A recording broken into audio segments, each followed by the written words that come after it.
Bonjour à tous et à toutes. Bienvenue à mon petit entretien avec notre invitée Denise Baillargeon. Bonjour. Donc, avant de vous présenter Denise Baillargeon, j'aimerais seulement vous dire que, comme tout autre Mon petit entretien, vous pouvez vous procurer le livre dont il est question, Repenser la nation, l'histoire du suffrage féminin au Québec, à la coop, avec un pourcentage de 25 % de rabais, et ce, jusqu'au 6 octobre inclusivement. Pardon? Ah, jusqu'au 6 novembre, pardon, j'ai dit 6 octobre. Non, jusqu'au 6 novembre inclusivement. Et par ailleurs, seulement vous dire de ne pas oublier de prendre vos coupons pour le tirage, puisque 3 exemplaires là, seront tirés à la fin de mon petit entretien. Donc, juste, en fait, me présenter. Valérie Blanc, je suis enseignante en histoire, et ma collègue Joanne Paquin en sciences politiques. Et donc, je vais vous présenter sans plus tarder notre invitée, Denise Baillargeon. Bonjour. Bonjour. Donc, Denise Baillargeon est professeure émérite et retraitée de l'Université de Montréal depuis maintenant janvier. Ses champs de recherche portent essentiellement sur l'histoire des femmes, de la petite enfance, de la santé et de la consommation. C'est une pionnière de l'histoire orale au Canada. Elle a été auteure, en fait, de nombreux ouvrages et articles, notamment Un Québec en mal d'enfants, la médicalisation de la maternité, qui est paru chez Remue-Ménage en 2004, et de La brève histoire des femmes au Québec, qui est paru en 2012, et bien sûr de son plus récent ouvrage, Repenser la nation, qui est paru chez Remue-Ménage maintenant en 2018. Donc, tout d'abord, je vais laisser en fait la parole à ma collègue Joanne Paquin pour la première question de l'entretien. Bonjour, bonjour. Bon, tout d'abord, c'est vraiment un livre super intéressant là, pour celles et ceux qui ne l'ont pas lu encore. C'est une super synthèse. Est-ce que mon micro marche bien? Oui? Okay. C'est vraiment une super synthèse, très accessible, vraiment agréable à lire. Ça se lit comme un roman, vraiment. Et une des choses, moi, qui m'a marquée dans la lecture de ce livre-là, c'est que aujourd'hui, le vote des femmes, c'est vraiment perçu comme une question d'égalité des droits. Mais quand on lit le livre, on constate vraiment qu'au 19e et au 20e siècle, c'était les arguments qui étaient utilisés, c'était d'abord associé à ce que vous appelez l'idéologie maternaliste. Oui. Est-ce que vous pouvez expliquer peut-être à la jeune génération présente ce que c'est l'idéologie maternaliste, puis pourquoi ces arguments-là avaient plus de retentissement, disons, à l'époque? Oui. Ben, en 2 mots, je définirais l'idéologie maternaliste comme cette idée que les femmes devraient avoir certains droits dans la société, mais pas parce qu'elles sont égales aux hommes, mais parce qu'elles sont différentes des hommes. Les femmes sont des mères réelles ou des mères potentielles ou des mères virtuelles, mais toutes les femmes, finalement, prennent soin dans la société de leurs enfants, des enfants des autres, des malades, des personnes âgées, etc. Et pour cette raison-là, parce qu'elles prennent soin des autres, les femmes devraient avoir leur mot à dire dans la politique. Alors, donc, les premières suffragistes, c'est-à-dire les premières femmes qui vont militer pour le suffrage féminin au début du 20e siècle, vont rarement avancer un argument égalitaire. Elles vont rarement dire « les femmes devraient voter parce qu'elles sont des êtres humains au même titre que les hommes ». Elles vont dire « les femmes devraient voter parce qu'elles sont différentes des hommes. Les femmes, leur mission dans la vie, dans la société, c'est de prendre soin, c'est d'être des mères. Et donc, pour cette raison-là, elles devraient pouvoir voter parce qu'elles devraient pouvoir influencer l'orientation des politiques. » Alors, voilà un peu comment j'expliquerais le maternalisme. Et c'est un argument qui était très, très présent. Hein. Très rares, en fait, étaient les féministes qui se contentaient d'un argument égalitariste. Certaines disaient, oui, les femmes sont des êtres humains comme les hommes, il faut qu'elles puissent pouvoir voter, mais souvent, elles se dépêchaient d'ajouter que, en plus, les femmes étaient des mères. Donc, c'était quelque chose qui était vraiment très, très important à l'époque. Ma perception, c'est que même les arguments égalitaristes étaient mal reçus là, de façon générale. Oui. Les arguments égalitaristes étaient généralement mal reçus. Chez beaucoup de suffragistes, de femmes qui voulaient le vote, mais encore plus dans la société dans son ensemble et chez les hommes, parce qu'on avait cette conviction que les hommes et les femmes étaient finalement des êtres humains très différents. Tellement différents que c'est à peine s'ils appartenaient à la même espèce. Donc, on considérait que, à cause d'une biologie différente, les hommes et les femmes devaient exercer des fonctions différentes, devaient assumer des responsabilités différentes. Et les hommes et les femmes étaient perçus comme étant des êtres qui habitaient, qui naviguaient dans des univers différents qu'on appelait les sphères séparées. Donc, les femmes, leur sphère d'activité, c'était la maison, la famille, le foyer et ce qui entourait tout ça. Et les hommes, eux, leur responsabilité, leur fonction, c'était de s'occuper du bien commun et de la sphère publique, finalement. Et donc, il revenait aux hommes de s'occuper des affaires publiques. Donc, il revenait aux hommes exclusivement de s'occuper de politique. Et quand les femmes cherchaient à obtenir le droit de vote, pour beaucoup de personnes, à l'époque, je dirais presque une majorité de gens, quand les femmes réclamaient le droit de vote, c'est comme si elles réclamaient de devenir des hommes. C'est comme si elles voulaient se masculiniser. Donc, on acceptait très mal cette revendication de la part des suffragistes. Alors, qu'en le présentant comme à travers le rôle de mère, là, ça devenait plus acceptable, si je comprends bien. Là. C'est ça. C'est-à-dire que de référer à l'argument maternaliste, c'était comme d'essayer de contrecarrer, de contourner l'argument de ceux qui refusaient que les femmes votent au nom de la différence. Les opposants au vote des femmes disaient « Les femmes ne peuvent pas voter, elles ne sont pas des hommes, elles sont des femmes. Donc, elles ne doivent pas avoir ce privilège-là, ça ne les concerne pas, le vote. » Et les maternalistes, elles répondaient « Non, non, au contraire, les femmes doivent voter parce qu'elles sont des mères, parce qu'elles sont différentes. » Donc, c'est au nom de la différence des sexes qu'elles réclamaient de pouvoir voter. Elles essayaient finalement de retourner l'argument contre les opposants au suffrage féminin. Elles disaient, par exemple, si les femmes sont des mères, elles doivent pouvoir élever leurs enfants dans le cadre d'une société qui soit saine, une société qui soit agréable aux enfants, une société où c'est facile de prendre soin de ses enfants. Et pour faire ça, pour arriver à avoir une société saine, il faut que les femmes puissent influencer les pouvoirs publics pour que les pouvoirs publics prennent les bonnes décisions, adoptent les bonnes lois, des lois qui seront favorables aux enfants. Donc, autrement dit, elles essayaient de prétendre que voter, ce n'était pas s'éloigner de leur rôle de mère. C'était au contraire, ça allait au contraire, voter allait au contraire en ligne droite avec cette responsabilité. Justement, vous parlez de l'opposition. Ce qui est étonnant, en fait, dans l'histoire du Canada, c'est que le Québec a obtenu... en fait, les femmes au Québec ont obtenu le droit de vote en 1940, donc plus de 20 ans après le Canada. Puis, vous dites dans votre livre que cette opposition, ça s'explique parce qu'il y avait une opposition plus farouche au Québec. Oui. Oui. Donc, est-ce que vous pourriez donc expliquer là, aux étudiants, aux étudiantes, pourquoi il y a eu cette opposition plus farouche dans la province?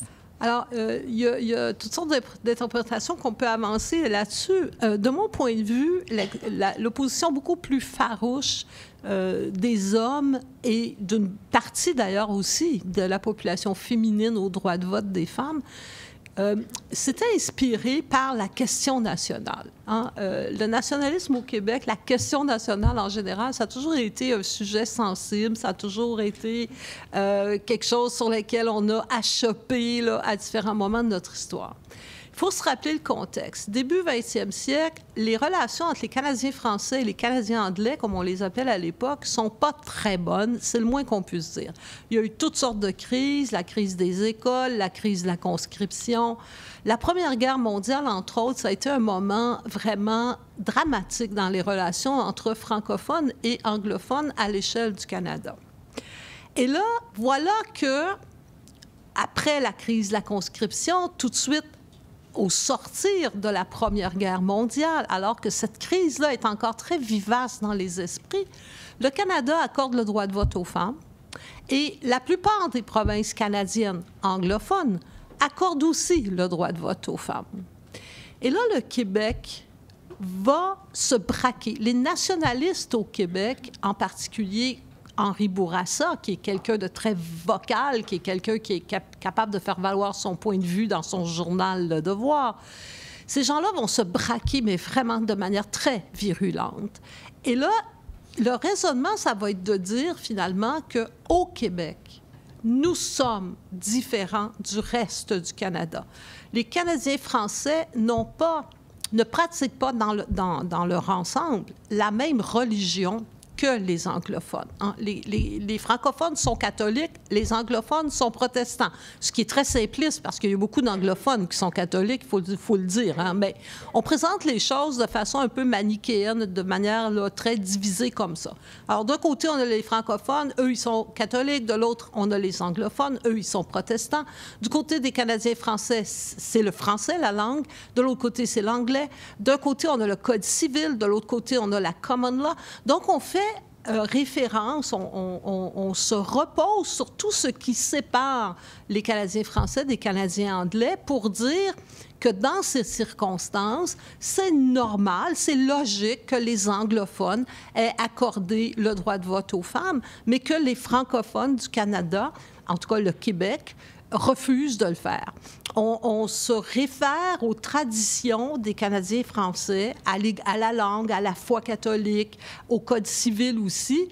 Et on va aussi s'appuyer sur l'exemple de la France en disant, vous voyez bien, les États-Unis ont peut-être accordé le droit de vote aux femmes, la Grande-Bretagne aussi, mais ces pays-là sont des pays de tradition protestante, anglophone, common law, là, leur droit civil, c'est la common law, alors que tous les pays de tradition catholique, française et qui ont le Code civil comme régime légal, eh bien, alors la France, la Belgique et même la Suisse, l'Italie, donc ces pays-là n'ont pas accordé le droit de vote aux femmes. Alors, le Québec va dire, nous sommes différents du reste du Canada, nous voulons préserver notre identité nationale et pour préserver notre identité nationale, eh bien, nous n'allons pas accorder le droit de vote aux femmes.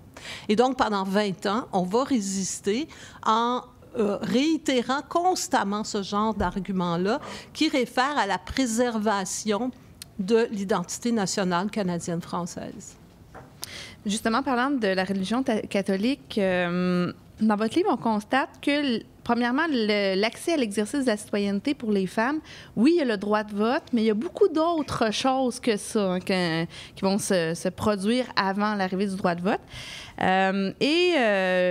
Comment vous expliquez un peu... On constate aussi que la présence du catholicisme puis des institutions catholiques va à la fois favoriser que les femmes prennent une part active dans la citoyenneté, mais à la fois freiner aussi là, cet accès-là, notamment sur la question du droit de vote. Donc, est-ce que vous pouvez nous en parler un peu de cette espèce de relation complexe avec la citoyenneté? Oui, alors, la religion catholique... c'est une religion qui, effectivement, a ouvert des opportunités aux femmes que les religions protestantes ne pouvaient pas ouvrir. Pour la bonne raison que dans la religion catholique, il existe une telle chose qu'on appelle à l'époque des communautés religieuses. Enfin, ça existe encore, mais il y a aujourd'hui beaucoup moins de femmes qui vont entrer en communauté religieuse, qui vont devenir religieuses. Mais à l'époque, c'est un destin féminin courant. Beaucoup de Canadiennes françaises vont prendre le voile, comme on appelle ça à l'époque. Donc, elles vont devenir religieuses. Et beaucoup de communautés religieuses féminines exercent un très grand rôle social. Les communautés religieuses féminines au Québec sont responsables de la fondation de la plupart des hôpitaux de la province. La plupart des hôpitaux ont été fondés par des communautés, pas toutes, mais la plupart. Les religieuses vont fonder des asiles pour recueillir les personnes âgées, les personnes handicapées, les orphelins. Les communautés religieuses de femmes ont un très, très vaste terrain d'activité. Et ce sont même des multinationales. Au début du 20e siècle, là, on retrouve des communautés religieuses comme les Sœurs Grises ou les Sœurs de la Providence qui ont des couvents partout à l'échelle de l'Amérique, du Nord et du Sud. Donc, c'est même des entreprises multinationales, là. Donc, c'est pas rien. C'est vraiment très, très important. Alors, elles jouent un rôle fondamental dans la société. C'est elles qui prennent soin, finalement, de tous les gens qui ont des besoins en santé, en service social. Elles sont là aussi pour essayer de contrer la pauvreté à différents niveaux, de différentes manières. Mais en même temps, ces religieuses-là, il faut quand même voir qu'elles demeurent sous la coupe des évêques, qui sont tous des hommes. Les communautés religieuses féminines sont dirigées par des femmes. Ces directrices ou supérieures de communautés ont une certaine latitude, mais il y a des limites à leur pouvoir aussi dans une Église qui est profondément masculine et patriarcale. Alors donc, ça explique que, d'une part, on retrouve des communautés religieuses qui jouent un rôle fondamental, essentiel dans le domaine des services sociaux et de la santé au Québec à cette époque-là, et ce qu'on ne retrouve pas dans le monde protestant. Il n'y a pas d'équivalent de ça dans le monde protestant. Et en même temps, on se retrouve avec une population féminine qui se voit refuser le vote pendant des décennies, entre autres parce qu'il y a la question nationale qui vient interférer dans le débat, comme je l'ai dit tout à l'heure, mais aussi parce que l'Église s'oppose à ce que les femmes votent. Et l'Église va être très virulente dans son opposition au vote des femmes au début des années 20.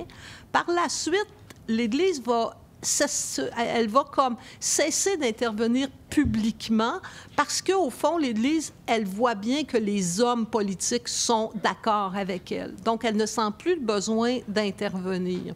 Mais quand le gouvernement Godbout accorde le droit de vote aux femmes en 1940, tout de suite, l'Église revient à la charge avec un commentaire, un communiqué, si on veut, qu'elle envoie à tous les journaux, réaffirmant l'opposition de l'épiscopat au vote des femmes.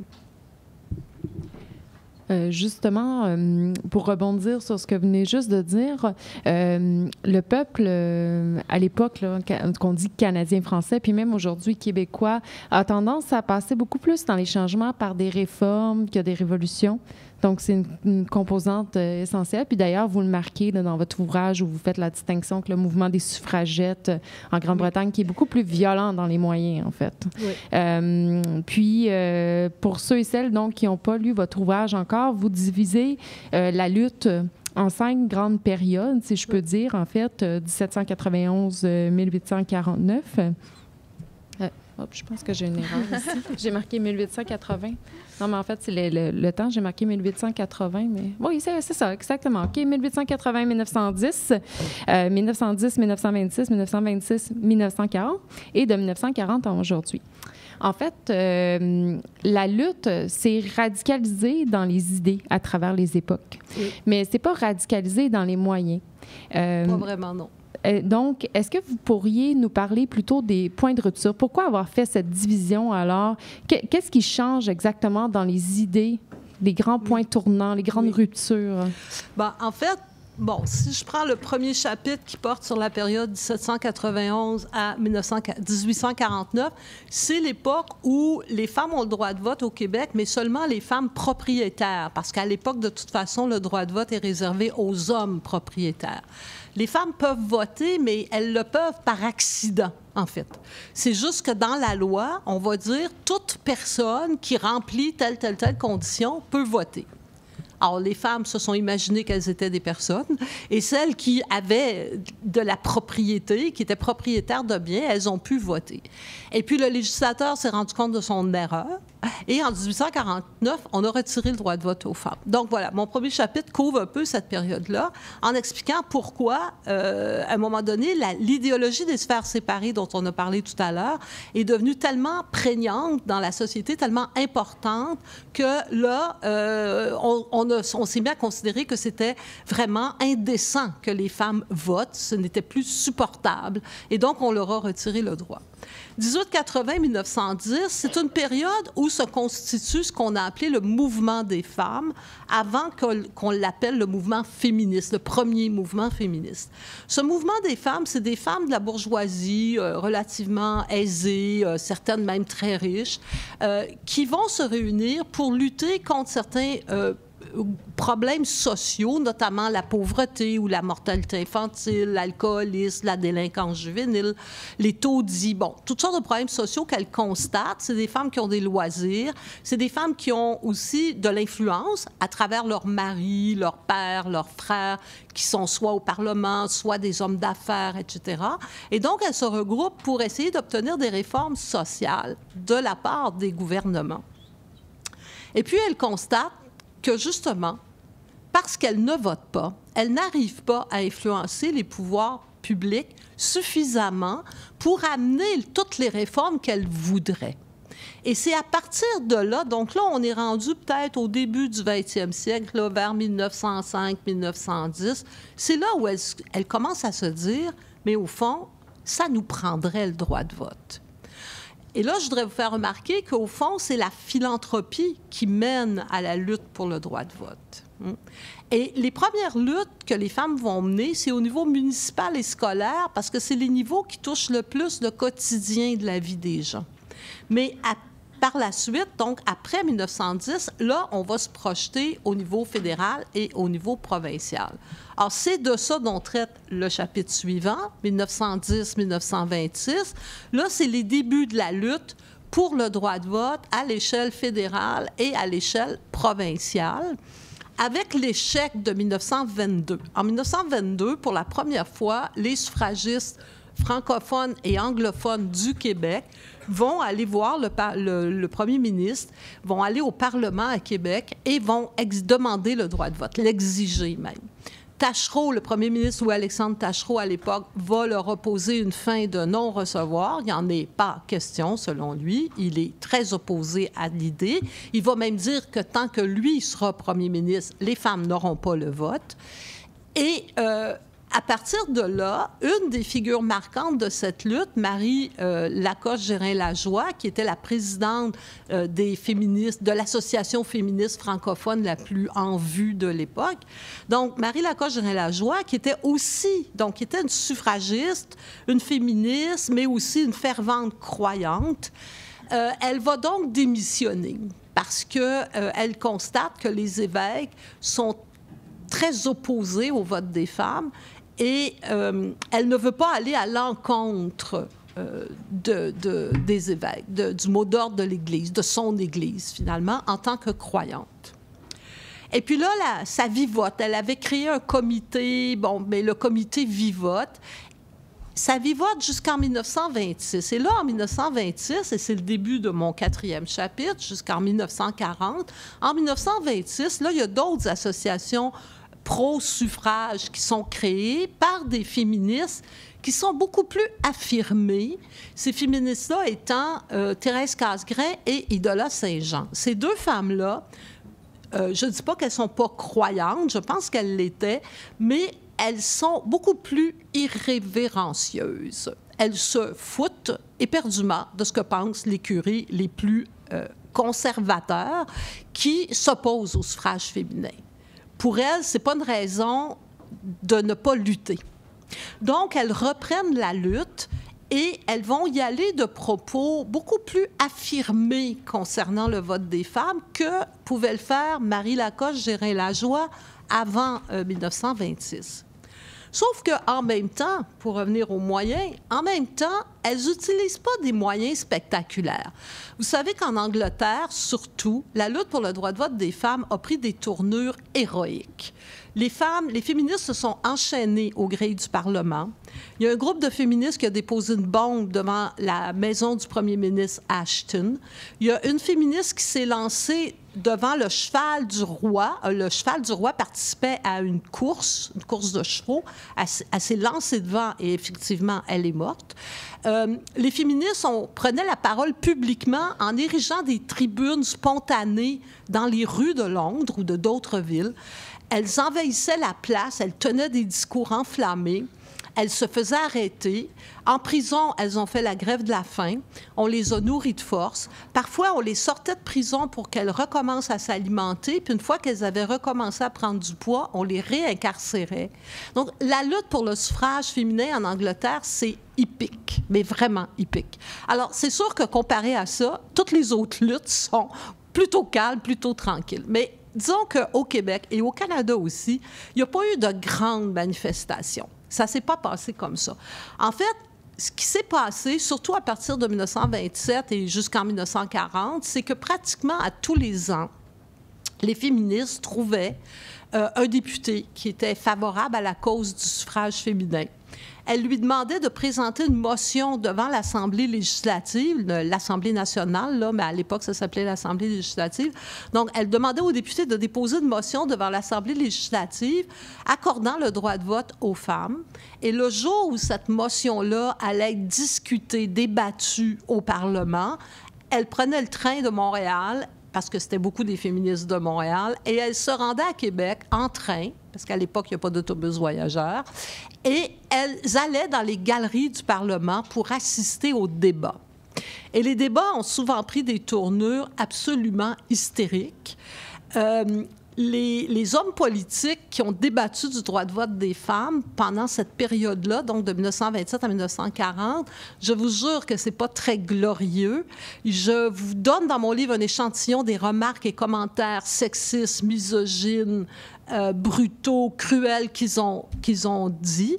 Mais tout n'est pas là. Et si vous voulez en savoir plus, là, tous ces débats-là se trouvent sur le site Internet de l'Assemblée nationale. Vous pouvez y accéder. Alors, disons qu'à lire ça, l'idée qu'on se fait d'un député là, en prend pour son rhume. En tout cas. Donc, à tous les ans, il y avait ce fameux débat où les femmes se faisaient publiquement insulter. Et les députés s'en prenaient beaucoup à Idola Saint-Jean parce que c'était la plus radicale des féministes de son temps. Il y a un député qui a dit, par exemple, que si Idola Saint-Jean voulait ses culottes, il était bien prêt à lui passer. Vous voyez le genre de blague, là, vraiment de très mauvais goût. Alors, donc, il y avait ce débat au Parlement, et puis, à chaque fois, la question du vote des femmes était... on votait contre, les députés votaient contre, et donc, l'année suivante, c'était à recommencer. Donc, il y avait cette espèce de pèlerinage, comme on l'appelait ça dans les journaux de l'époque, qui est un terme très catholique, d'ailleurs, hein, le pèlerinage. Alors, il y avait ce pèlerinage des féministes au Parlement de Québec à tous les ans, et à tous les ans, elles revenaient bredouilles. Alors, mais ça s'arrêtait là. Il n'y avait pas beaucoup d'autres manifestations, sinon que Idola Saint-Jean et Thérèse Casgrain avaient chacune une émission à la radio. Il faut se rappeler qu'à cette époque-là, la radio devient un moyen de communication très en vogue. De plus en plus de gens possèdent un appareil de radio. Donc, elles ont des émissions de radio, chacune, à CKAC et à Radio-Canada, et elles vont animer cette émission-là une fois ou deux fois par semaine, et elles vont parler de la question du vote. Mais dans les années 30, ce qui est un peu aussi différent, je dirais, c'est que de plus en plus, les féministes vont associer la question du vote avec d'autres questions.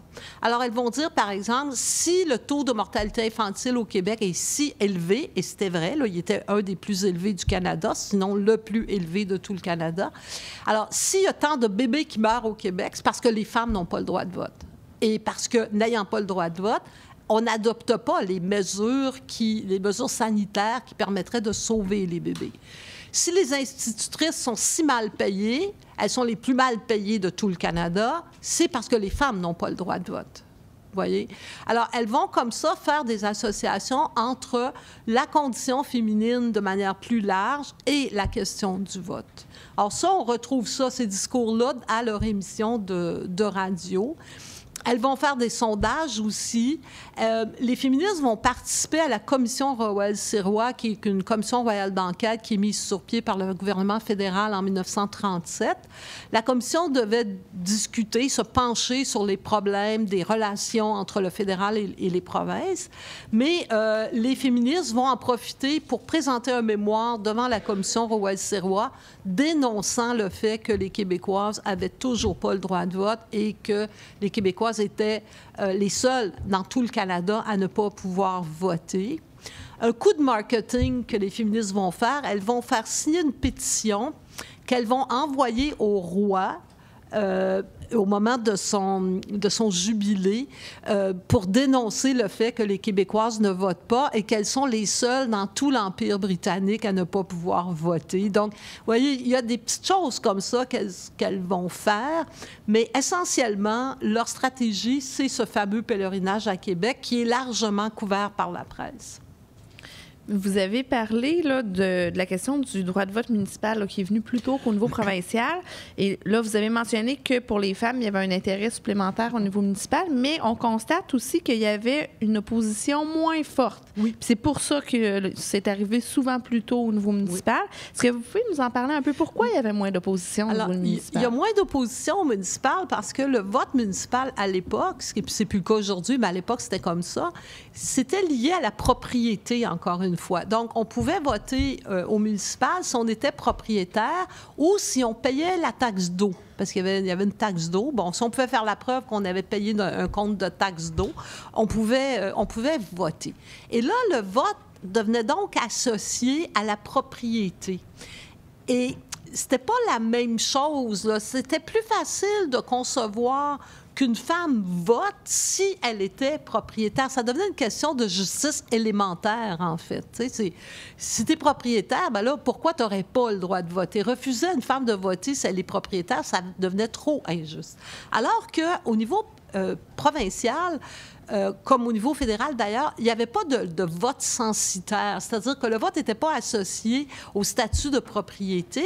Et là, pour les femmes, l'enjeu, ça devenait d'incarner une espèce d'électeur générique qui était représenté généralement sous des traits masculins. Donc, c'était plus difficile pour les femmes de faire éclater le moule quand on parlait du suffrage et de l'électeur moyen là, au fédéral ou au provincial. L'opposition aussi, parfois, venait de la part de certaines femmes qui prenaient en fait, qui participaient au débat sur la place publique, qui envoyaient des lettres, qui signaient des pétitions, qui organisaient donc des représentations pour s'opposer au droit de vote des femmes, ce qui peut sembler assez étonnant en soi. Donc, est-ce que vous pourriez nous parler justement, parce que vous l'avez évoqué tout à l'heure, mais plus rapidement là, sur la question de la femme qui est représentée en fait comme un homme, mais pouvez-vous parler justement de cette opposition de certaines femmes?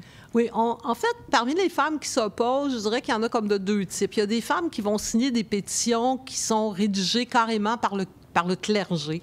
Et le clergé, à la porte des églises le dimanche, fait signer, en sortant de la messe, là, parce qu'à l'époque, tout le monde va à la messe, on fait signer la pétition aux femmes. Bon.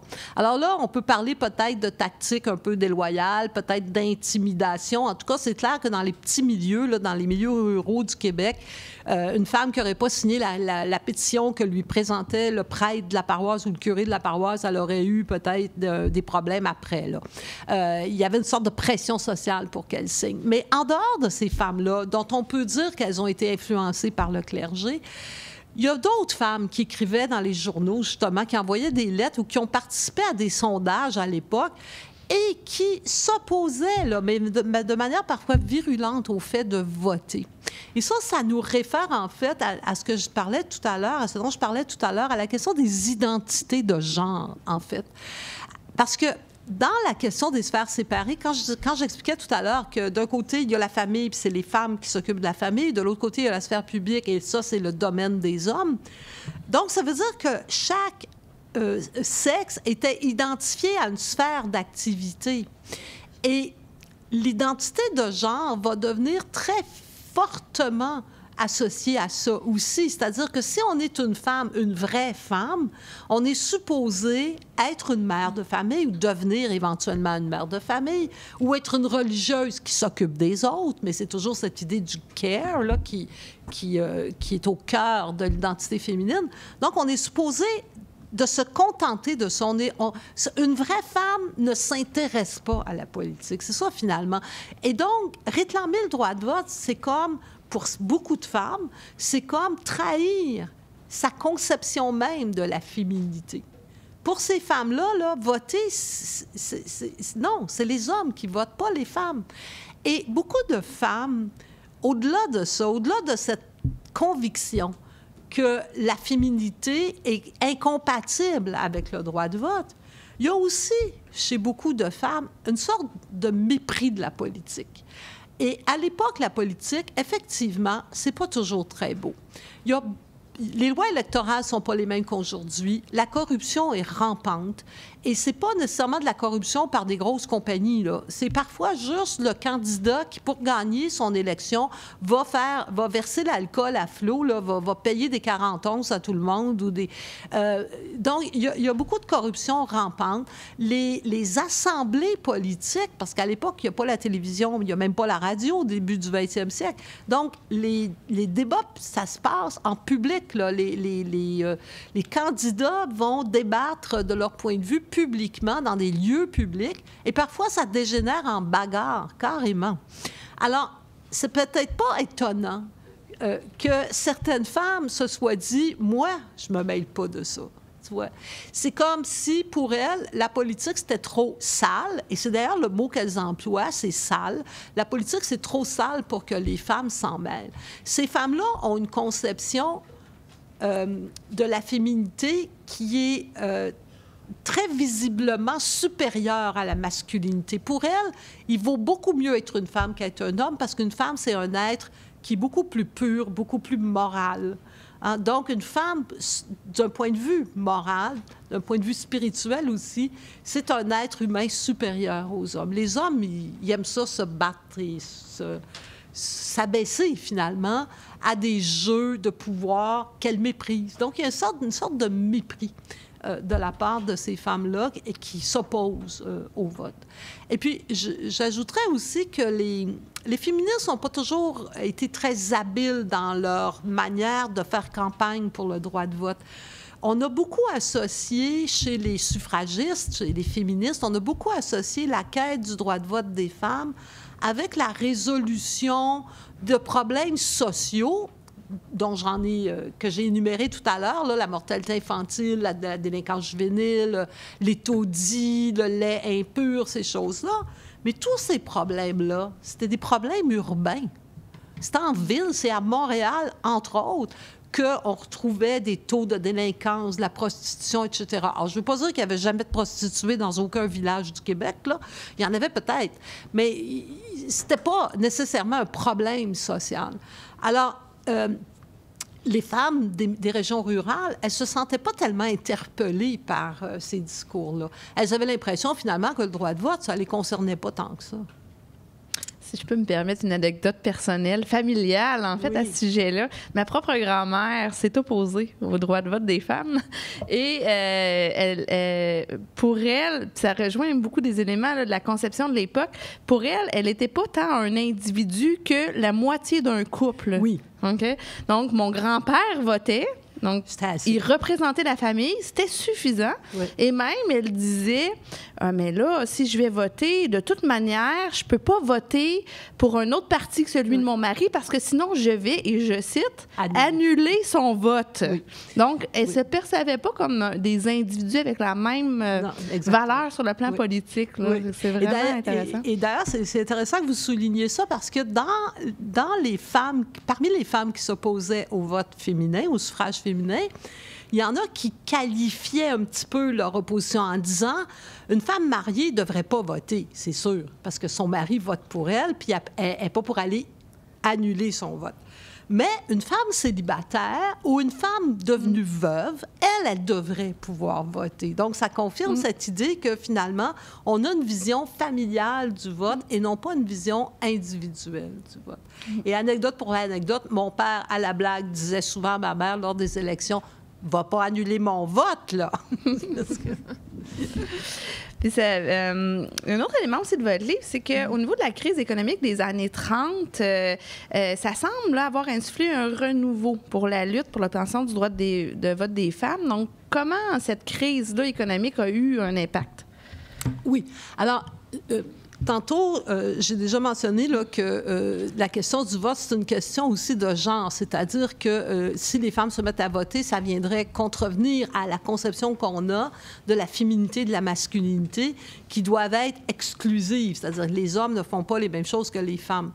Alors, dans le contexte de la crise des années 30, ce genre de questions-là s'est exacerbé parce que là, la crise des années 30, beaucoup d'auteurs vont dire que c'est une crise de la masculinité parce que ce sont les hommes qui deviennent chômeurs. Il y a énormément de chômage pendant la crise des années 30. À Montréal, il y a à peu près 30 % des chefs de famille qui sont au chômage à l'hiver 1932-33, qui est la pire année là, pour la crise.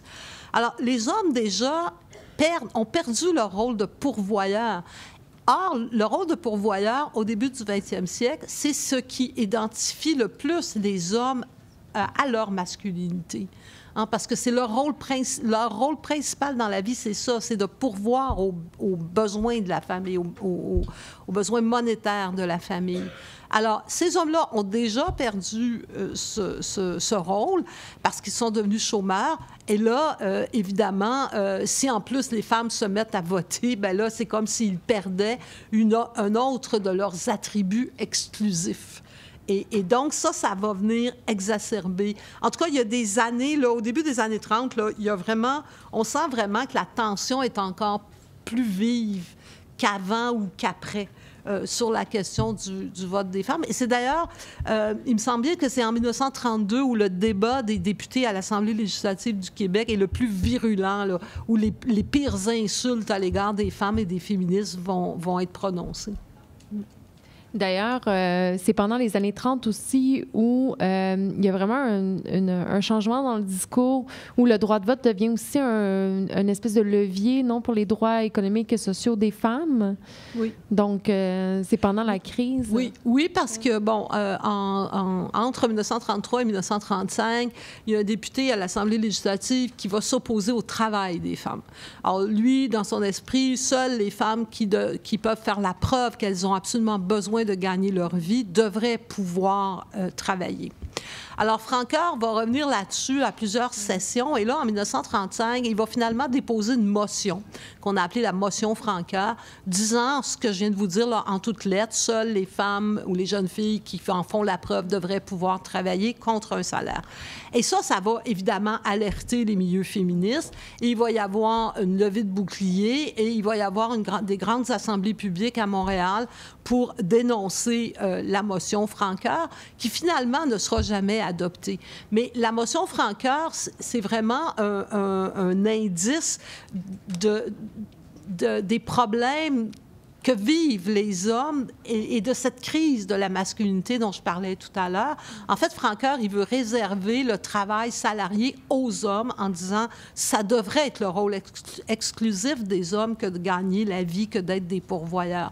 Et dans son argumentaire, Francoeur va dire une chose très intéressante. Quand il va présenter sa motion et qu'il va la justifier, il va dire qu'après tout, ce sont les hommes qui l'ont élu. Et que c'est pour ça qu'ils se portent à leur défense. Et là, je pense qu'on a une illustration on ne peut plus claire du lien entre le droit de vote et la défense des intérêts de la population, finalement. Alors, pour lui, seuls les hommes l'ont élu, donc il se doit de défendre le point de vue des hommes avant tout, et même, je dirais, à l'exclusion de tout autre. Depuis tout à l'heure, donc, on parle de cette lutte jusqu'en 1940 pour l'obtention du droit de vote. Puis ce qui est intéressant dans votre livre, c'est que vous avez un chapitre complet sur 1940 et après qui dit finalement que la lutte n'est pas du tout finie, au contraire. Non.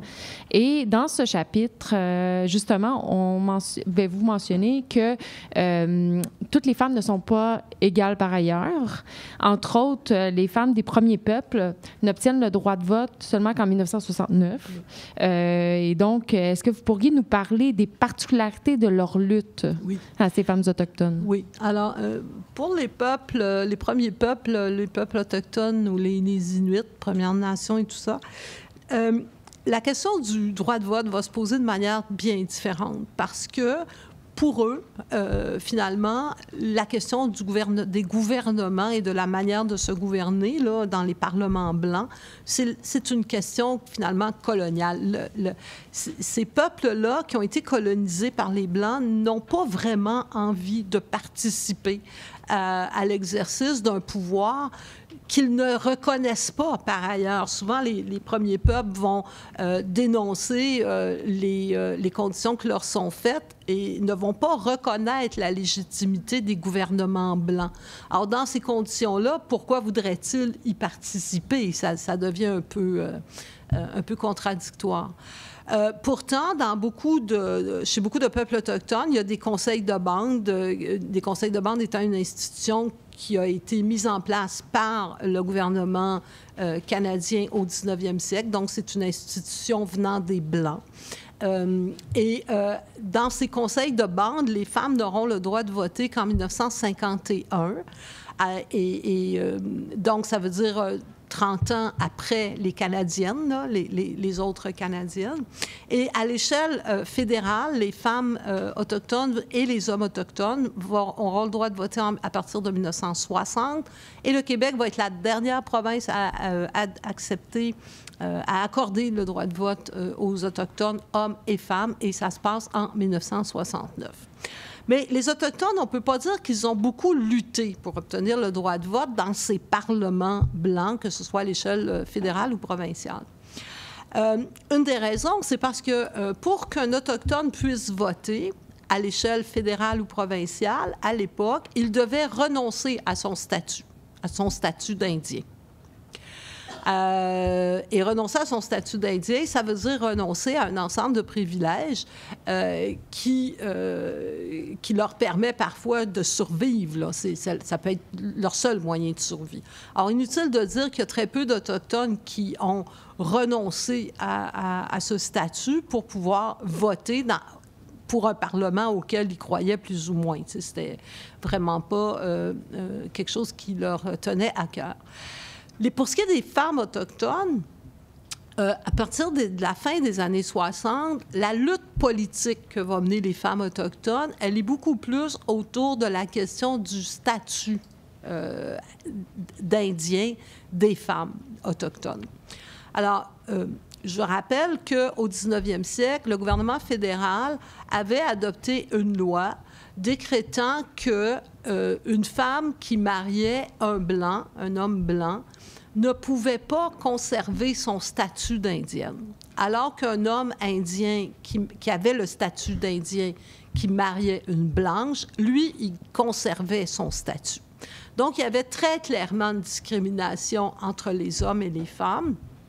Et à partir de la fin des années 60, il y a une femme autochtone, une femme Mohawk, d'origine Mohawk, de Kahnawake, Mary Two Axe Early, qui va amorcer une très longue lutte pour obtenir que les femmes indiennes qui marient un blanc, ce qui était son cas à elle, conservent leur statut d'indienne. Alors, Mary Two Axe Early, elle est née dans la réserve de ce qu'on appelait à l'époque Caughnawaga, qui est devenue Kahnawake, de parents indiens et de différentes origines, là, mais je ne vais pas m'étendre là-dessus. Mais ensuite, elle est allée aux États-Unis. Elle a marié un Irlandais, M.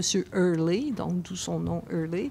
Et puis, bon, elle est revenue. Elle a ensuite voulu revenir vivre dans la réserve où elle avait été élevée par sa grand-mère quand elle était jeune. Elle y possédait d'ailleurs une maison. Et c'est là où les obstacles ont commencé, là, parce qu'elle avait marié un Blanc. On ne voulait plus lui accorder un statut de résidente. Le conseil de bande des Mohawks de Kahnawake lui a fait toutes sortes de misères. Et bref, elle a entrepris cette lutte-là. Elle l'a entreprise aussi au nom d'une amie, Lucy Lovelace, qui avait vécu la même situation qu'elle. Et bon, pour faire une histoire courte... En fait, non, je ne ferai pas une histoire courte parce qu'il y a des épisodes qui sont quand même intéressants, là.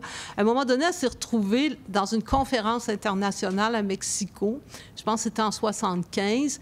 Et au moment où elle allait prendre la parole, sa fille l'a appelée pour lui dire que là, le conseil de bande est en train d'adopter une motion qui l'expulsait de la réserve. Et là, elle a pris la parole devant le Congrès, qui est un congrès international, pour dénoncer ça.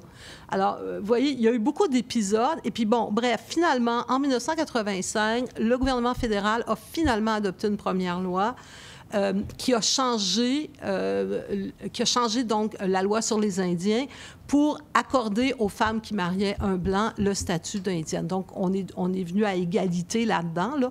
Mais il y a eu par la suite encore d'autres batailles et je pense que la dernière modification à la loi sur les Indiens qui permet aux femmes... aux enfants de couples mixtes de garder le statut d'Indien jusqu'à la 3e génération. Je pense que ce dernier amendement date de 2011 à peu près.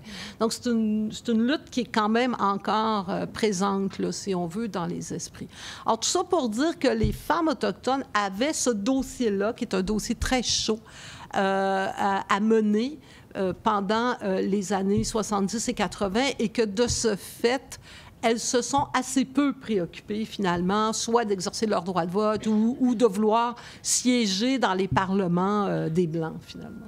Et elles avaient, en fait, amené la lutte sur deux fronts, c'est-à-dire à la fois contre le conseil de bande et à la fois le gouvernement fédéral en soi. Oui, ouais. Parce que sur les conseils de bande, les femmes se sont aussi rendues compte... Bon, elles ont obtenu le droit de vote et d'éligibilité en 1951. Je me souviens pas exactement de la date, là, c'est quelque part dans mon livre, mais je pense que la première femme chef de conseil de bande a été élue dans les années 70. Là, il y en a eu de plus en plus des femmes, soit qui étaient chefs de bande, soit qu'elles siégeaient sur les conseils de bande.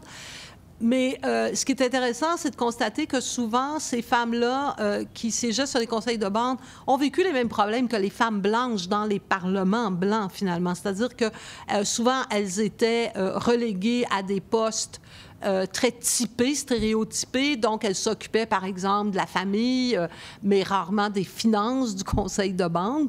Elles ont dû aussi, les femmes autochtones ont dû lutter aussi pour que l'argent que les conseils de bande recevaient du gouvernement fédéral soit mieux distribué, soit distribué plus équitablement par rapport à certains problèmes sociaux, que, par exemple, un certain montant d'argent soit gardé pour mettre en place des garderies au sein de la réserve. Alors, elles ont, ou par exemple, elles ont aussi eu le dossier de la violence conjugale, qui est un dossier majeur dans les communautés. Et ça aussi, elles ont dû souvent lutter pour que les conseils de bande acceptent de mettre de côté des sommes nécessaires pour faire de la prévention ou construire des maisons d'hébergement pour des femmes violentées, etc., etc. Donc, oui, il y a des tensions à l'intérieur des communautés autour de la question de la résidence, du statut des femmes indiennes, mais aussi autour de questions comme la violence conjugale, les questions familiales. On a vu aussi des tensions surgir à l'occasion du développement du plan Nord par le gouvernement Charest, alors que les femmes autochtones se plaignaient que dans les discussions entre les conseils de bande et le gouvernement provincial, très souvent, on ne s'occupait que du travail des hommes. Tu sais, quelle serait la part du travail des hommes autochtones dans ce développement nordique? Quelle part ils occuperaient? Quel travail, quels emplois ils arriveraient à obtenir, etc. Mais les femmes autochtones, elles étaient complètement laissés pour compte, comme si finalement le développement du plan Nord n'aurait concerné que les hommes. Donc, il y a des inégalités là, qu'on voit dans les réserves aussi, qui souvent répliquent en fait les inégalités qu'on constate dans les populations blanches. Je me permets quelques précisions là, pour les étudiants qui seraient moins familiers avec les questions autochtones. Donc, quand on parle de la loi sur les Indiens, c'est parce que c'est son vrai nom. Hein? Donc, c'est la loi qui régit tout le statut des Autochtones au Canada. D'autre part aussi, quand vous mentionnez là, que pourquoi elles se battaient pour pouvoir conserver leur statut d'Indien, donc on peut se demander pourquoi on veut vouloir garder ça. Il faut comprendre que ça durant une longue période, c'est ce qui permettait d'habiter dans les réserves. Oui. Encore une fois, aussi. Et d'y être enterré. Oui. Encore une fois, on peut se demander pourquoi on se battait pour pouvoir continuer à habiter dans des réserves qui étaient une institution coloniale, mais c'était en fait la capacité d'habiter dans sa communauté. C'est ça qui était vraiment au cœur là, des enjeux de ces femmes-là. Là. Et donc, de continuer à participer à la culture de son groupe, finalement, et d'y élever ses enfants aussi, et donc de transmettre la culture et idéalement la langue aussi. Donc, perdre son statut d'Indien pour une femme, c'était de ne plus pouvoir vivre dans sa communauté, de devoir un peu s'expatrier, si on veut. Là. Oui. C'était un peu des éléments là-dessus. Oui, tout à fait. Et ça m'amène justement à ma prochaine question. Donc, vous affirmez dans le livre là, que les femmes doivent maintenant gagner la bataille de la représentation politique. Donc, est-ce que vous pouvez nous expliquer ce que vous entendez par là? Bien, c'est que c'est bien beau obtenir le vote, mais je pense que voter, c'est bien, mais être représenté ou se présenter et contribuer activement à l'adoption des lois, et c'est encore mieux peut-être. Et il faut voir que ça a pris beaucoup de temps entre le moment où les femmes ont pu voter au Québec, donc 1940, et l'élection de la première femme députée, 1961. Donc, ça a pris 21 ans. Et de 1961 à 1973, c'était Marie-Claire Kirkland-Casgrain qui a été élue. Elle a été la seule femme élue. Donc, elle était la seule femme au Parlement du Québec pendant très longtemps. Puis, à partir des élections de 73, Marie-Claire Kirkland-Casgrain, elle a quitté la politique et elle a été remplacée par Lise Bacon. Lise Bacon est devenue la seule femme élue. Donc, jusqu'aux élections du Parti québécois en 76, il y avait une seule femme à la fois à l'Assemblée nationale. Bon, après, il y en a eu 5 qui ont été élus. Après, le nombre a augmenté, mais ça augmente très lentement. Et finalement, on a réussi à obtenir la parité seulement à l'élection du 1er octobre 2018, donc depuis l'année dernière. Qu'est-ce que la parité? La parité, c'est le fait qu'il y ait un nombre à peu près égal d'hommes et de femmes au Parlement. On calcule que la zone de la parité, c'est entre 40 à 60 %. Donc, 40 à 60 % de femmes ou 40 à 60 % d'hommes, on est dans la zone de la parité. Alors, ça ne veut pas dire un 50 % là, c'est juste 50 %. C'est plus vaste que ça. On a obtenu l'année passée avec les élections fédérales, on a atteint plutôt le seuil minimal de la parité, c'est-à-dire que je pense qu'on est à 41, quelques % de femmes élues à l'Assemblée nationale du Québec. Donc, on vient d'atteindre ce niveau-là. Alors, c'est pas gagné, et c'est pas parce que là, on a atteint ce niveau de la parité qu'éventuellement, il n'y aura pas des reculs. Donc, on voit que les choses se changent très, très, très lentement. Donc, ça, c'est un premier facteur. Il faut maintenir la pression. Il faut que les femmes continuent de s'intéresser à la politique. Il faut qu'elles se présentent. Il faut surtout qu'elles arrivent à se faire élire. Et une fois élues, il faut aussi qu'elles arrivent à occuper des fonctions qui soient moins stéréotypées. Parce que pendant longtemps, tout comme chez les Autochtones, comme je l'ai mentionné tout à l'heure, les femmes se voyaient attribuer le ministère de la Culture, le ministère de l'Éducation, le ministère de la Santé, mais pas nécessairement le ministère de la Justice, des Travaux publics, des Finances ou du Revenu. T'sais, bon, il y en a eu, là, mais disons qu'il y a des domaines où les femmes arrivent plus difficilement à percer encore aujourd'hui. Donc, les ministères à vocation économique, surtout, sont encore des ministères qui sont des chasse-gardées masculines. Alors, il y a ça. Plus de femmes élues, se maintenir dans la zone de la parité et aussi obtenir des responsabilités qui soient moins stéréotypées.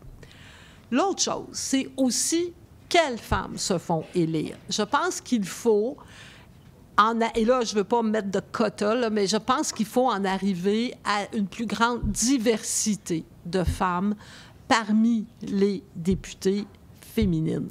Alors, ça veut dire pas seulement des femmes blanches, canadiennes françaises ou canadiennes anglaises issues des classes moyennes. Je pense qu'il faudrait plus de femmes issues de différents milieux économiques. Il faudrait des femmes issues, comme on dit ça aujourd'hui, de la diversité, ou en tout cas issues de l'immigration, qui ont vécu des situations différentes et qui peuvent apporter donc une expérience différente, une expérience et une expertise différente par rapport aux grands enjeux sociaux. Et ça, je pense qu'on n'en est pas encore là, on est loin de là. Bon, on va finir par y arriver, j'espère, mais il faudrait quand même accélérer un peu les choses en faisant davantage de représentation. Et sur ça, je voudrais souligner le travail de la journaliste Pascale Navarro, là, qui est très engagée pour les femmes en politique, sur la question de la parité, des quotas, etc. Mais je pense que ça en prendrait plus de Pascale Navarro pour justement essayer d'accélérer les choses de ce point de vue-là. Il y a aussi toutes les institutions le Parlement, la façon que ça fonctionne exactement. Il n'y a pas de congé de maternité.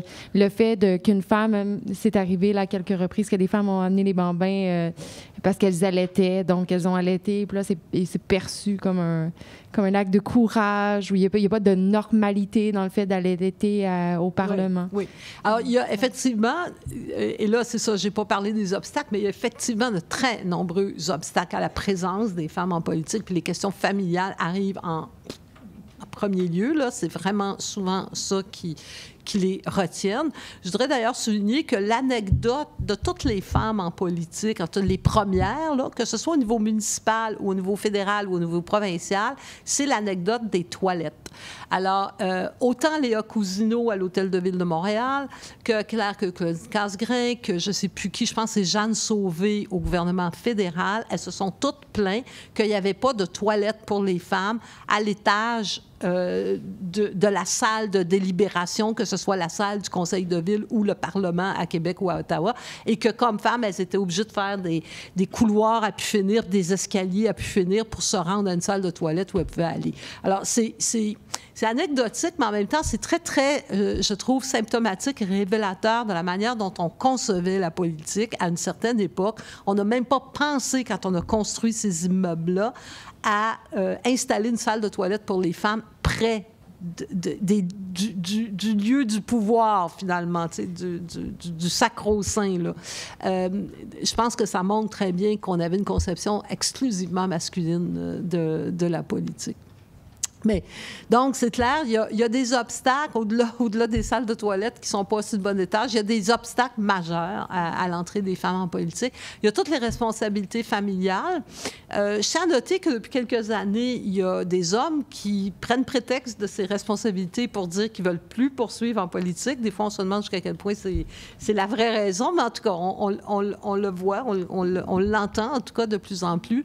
Et on peut peut-être espérer que ça veut dire que les choses sont en train de changer. Mais ça prendrait énormément plus de souplesse. Déjà les femmes parlementaires, je pense que c'est dans les années 80 au Québec, elles ont réussi à faire changer certaines règles de procédure en Chambre pour ne pas que les débats s'éternisent toute la nuit, là, comme c'était la norme à une certaine époque. Donc, on a cherché à limiter ça. C'est déjà quelque chose, mais il y a encore beaucoup de mesures qui devraient effectivement être prises. Ça nous amènerait à la période de questions. Alors, j'aimerais inviter les gens là, qui auraient des questions. Et vraiment, ne vous gênez pas. On a vraiment une experte ici là, sur le sujet. Donc, tout ce que vous avez toujours voulu savoir sur le droit de vote des femmes et leur implication au niveau de la citoyenneté. Que je vous inviterais à juste aller au micro. Ou si vous êtes trop gêné, vous pouvez juste vous lever aussi pour nous la dire et nous, on la répétera au micro. Il n'y a pas de problème.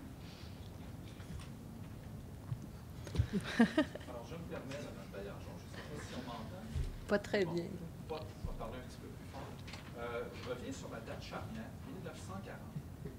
Mais on a peut-être pensé un peu rapidement sur le premier ministre qui est en place, qui est Adélard Godbout. Rappelez le contexte de la prise de décision, parce qu'Adélard Godbout qui va octroyer, je dis Adélard Godbout, mais le Parlement québécois à ce moment-là, qui octroie le droit de vote en 1940. Quel est le contexte et pourquoi Adélard Godbout prend-il la décision d'accorder le droit de vote à ce moment-là? Donc, il fait partie du gouvernement de Alexandre Taschereau et qui s'assuit la première période du Plessis. Je peux juste revenir un petit peu là-dessus parce que je pense que oui, c'est important. C'est effectivement important. En fait, donc, pourquoi Godbout va finalement octroyer le droit de vote aux femmes? Il y a beaucoup de jeux de coulisses, en fait, derrière la décision d'Adélard Godbout, qui, comme on vient de le rappeler, avait déjà voté contre le droit de vote des femmes. Hein, dans les différents débats là, à l'Assemblée législative dans les années 30, il avait pris position contre. Donc, voilà pourquoi tout à coup, il devient pour. Alors, ce qui se passe, c'est que, bon, je l'ai souligné tout à l'heure, les féministes, Thérèse Casgrain et Della Saint-Jean, vont déposer des mémoires devant la commission Royal-Sirois pour dénoncer le fait que les femmes au Québec ne votent toujours pas. Et Thérèse Casgrain, c'est une femme qui avait beaucoup d'entrées en politique. Hein. Elle était la fille d'un sénateur, d'un millionnaire, M. Rodolphe Forget, un des grands millionnaires canadiens-français. Bon, elle était la femme de Pierre Casgrain, qui était un homme politique qui avait été président de la Chambre des communes à Ottawa. Donc, elle connaissait beaucoup de monde. Elle venait d'une famille où on recevait tous les hommes politiques. Elle avait déjà dîné avec Henri Bourassa. Donc, c'était quelqu'un là, qui était capable de jouer du coude et de...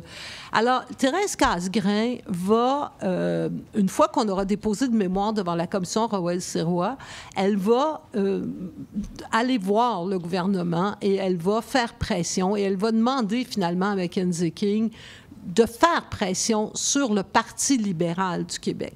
Alors, à l'époque, Mackenzie King, c'est un premier ministre libéral. Il faut rappeler qu'à l'époque, les partis politiques étaient souvent fédérales et provinciaux, étaient souvent, finalement, presque les mêmes partis. Ce n'étaient pas des partis qui étaient clairement séparés. Aujourd'hui, vous avez le Parti libéral du Canada, c'est une chose. Vous avez le Parti libéral du Québec, c'est autre chose. À l'époque, ce n'était pas comme ça que ça marchait. Souvent, les organisateurs politiques s'échangeaient. On s'échangeait, les organisateurs politiques. On avait les mêmes locaux. On partageait toutes sortes de choses. Donc, le Parti libéral du Canada va vraiment faire pression sur le Parti libéral du Québec pour que le Parti libéral du Québec revise sa politique concernant le droit de vote des femmes. Là, on est en 1937. C'est Maurice Duplessis qui est au pouvoir au Québec. Hein? Duplessis était au pouvoir de 1936 à 1939. Ça, la commission Royal-Sirois, c'est en 1937. L'année suivante, en 1938, le Parti libéral du Québec décide de tenir un premier conseil d'orientation. C'est un parti qui n'avait jamais fait ça. D'ailleurs, ce n'était pas la tendance à l'époque d'organiser de tels événements. Mais là, le Parti libéral du Québec décide d'organiser son premier grand conseil d'orientation et il accepte une délégation de femmes. Il accepte de recevoir des déléguées féminines. Il y a une quarantaine de déléguées féminines qui vont être admises au Congrès, même si les femmes n'ont pas le droit de vote au Québec. Elles participent quand même aux délibérations du Parti libéral. Et parmi ces déléguées féminines, il y a, bien sûr, Thérèse Casgrain. Et elle va encore là jouer du coude pour faire en sorte que le Congrès du Parti libéral adopte une résolution disant que dès que le parti reprendra le pouvoir, il va accorder le droit de vote aux femmes. Alors, cette résolution-là, elle est adoptée par le Parti libéral en 1938. En 1939, Duplessis déclenche des élections anticipées parce qu'il sent la guerre s'en venir. Puis, bon, enfin renard politique qu'il est, il préfère finalement ne pas être au pouvoir pendant la guerre. Alors, effectivement, Duplessis perd les élections. C'est le Parti libéral du Québec qui revient au pouvoir à l'automne 1939. Et dès le mois d'avril 1940, Godbout va tenir sa promesse. Il va donc faire adopter une loi accordant le droit de vote aux femmes. Voilà. Donc, il y a eu finalement, c'est pas la pression populaire, en fait, on peut dire, là, qui finalement a fait en sorte que les femmes ont pu voter au Québec, mais c'est beaucoup plus les jeux de pouvoir, les jeux de coulisses politiques entre les différents partis et avec Thérèse Casgrain au centre de toutes ces manigances, là, parce qu'elle avait elle-même du pouvoir, en fait. Elle avait ses entrées auprès des hommes de pouvoir. Est-ce qu'il y a d'autres questions de la part de la salle pour notre invité? Ne soyez pas timide, vous pouvez vous lever aussi. Donc, s'il n'y a pas d'autres questions de la part de la salle, là, on vous en poserait une autre, en fait. Qu'aimeriez-vous que la jeune génération qui est ici présente retienne du long parcours des femmes pour l'obtention du droit de vote? Oh là là, qu'est-ce que je voudrais que vous reteniez? Je ne veux pas faire de leçons, parce que je pense pas que l'histoire donne des leçons, mais je pense que ce qu'il faut peut-être retenir de tout ça, c'est que les luttes sociales ont leur importance. Aujourd'hui, il y a une tendance à dire le vote, c'est pas grave, j'y vais pas, je m'intéresse pas, blablabla. Je sais que mon collègue Francis Dupuis-Déry vient de publier un livre sur l'abstention, en fait, où il prône plutôt l'abstention. Mais moi, je pense que la lutte pour le vote, ça a été une longue lutte. Ça a été une lutte pour les femmes, ça a été une lutte pour d'autres catégories sociales aussi, là, hein, pour les hommes aussi. Avant que le vote masculin devienne universel, ça a pris quand même beaucoup de temps également. Ça a pris aussi beaucoup de temps avant que le vote devienne inclusif. Alors, moi, je dirais qu'il faut retenir que la longueur de ces luttes sociales-là est peut-être un exemple, en fait. Peut-être que il faut surtout... Je pense d'abord qu'il ne faut pas abandonner le vote, malgré tout. Je pense que le vote n'est pas suffisant, cependant. De la même façon que dans mon livre, je dis qu'après avoir gagné le droit de vote, les femmes doivent maintenant gagner la représentation et la représentation de toutes les femmes au sein des instances politiques.